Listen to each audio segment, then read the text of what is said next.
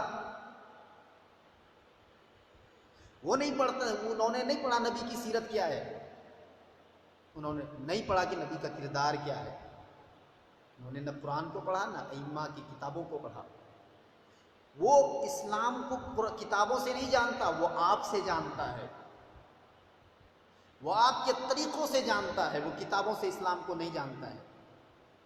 جیسی حرکت آپ کرتے ہو وہ یہی سمجھتا ہے کہ یہی اسلام ہے. تو اپنی بدعملی کی وجہ سے اسلام کو کیوں بدنام کر رہے ہیں؟ اپنی برائیوں کی وجہ سے اسلام کو کیوں بدنام کر رہے ہیں؟ اپنی غلطیوں کی وجہ سے اسلام کو کیوں بدنام کر رہے ہیں؟ آپ غلط کرتے ہو. کفار کتاب اور کتابوں سے اسلام کو نہیں پڑھا ہے، کفار نے آپ کے ذریعے اسلام کو جانا ہے. جیسے آپ کو دیکھتا ہے وہ سمجھتا ہے یہی اسلام ہے. اگر آج بھی عزت چاہتے ہو، وقار چاہتے ہو، آج بھی چاہتے ہو کہ اسلام کا جھنڈا لہرتا رہے اور عزتوں کے اسی مسند پر قائم رہے جس مسند پہ تھا، تو یقین جانو اپنے کردار کو بہتر بنا لو، اپنی زندگی کو قرآن و حدیث کے مطابق چلنے کی کوشش کرو. پھر انشاءاللہ العزیز یاد رکھنا، آج بھی ہوئی ابراہیم سائی ماں پیدا، آگ کر سکتی ہے اندازے کو بستر پیدا. اگر آج بھی وہ کردار ہمارے اندر موجود ہو جائے، وہ ایمان، تو پھر انشاءاللہ العزیز ہم کامیاب رہیں گے اور کامیاب ہیں. اور اسلام ہمیشہ ہی رہے گا اور ہمیشہ آپ کو پریشانی ہے، مسلمانوں کو پریشانی ہے، اسلام کو کوئی پریشانی نہیں ہے. اسلام مٹنے والا نہیں ہے، یہ پھلتا رہے گا، یہ پھولتا رہے گا، چاہے دنیا میں کتنے لوگ آ جائیں. آپ اس اسلام کی عزت کو قائم و دائم رکھنے کے لیے اپنے کردار کو سلامت صحیح رکھیں، بہتر رکھیں، قرآن و حدیث کے مطابق چلیں. انشاءاللہ العزیز ہم کامیاب و کامرا رہیں گے. اللہ تعالی ہم تمامی مسلمانوں کو صراط المستقیم پر چلنے کی توفیق و رفیق عطا فرمائے، اور اس وبا سے، اس مہاماری سے، اس وائرس سے ہم سب کو نجات عطا فرمائے. بالخصوص ہمارے دیش کو اس چیز سے نجات عطا فرمائے اور تمام محتاجگی سے ہمارے دیش کو بچائے. جو لوگ ادھر ادھر پریشان ہیں اس لاک ڈاؤن میں، اس وبا کی وجہ سے، اللہ تعالیٰ ان سب کی پریشانیوں کو دور فرمائے. اور محبوب پاک صلی اللہ تعالیٰ علیہ وسلم کے صدقے میں پوری دنیا کو امن عطا فرمائے. ربنا اننا آمنا فاغفر لنا ذنوبنا وقنا عذاب النار. الحمدللہ الذی عفانی مما ابتلاک بہ فضلنی علی کثیر مما خلق تفضیلا. صلی اللہ تعالیٰ علی خیر خلقہ محمد وعلی آلہ وصحبہ اجمعین. صلی اللہ تعالیٰ علیہ وسلم. وما علینا الا البلاغ. استغفر اللہ رب من کل ذنب. السلام علیکم ورحمۃ اللہ وبرکاتہ.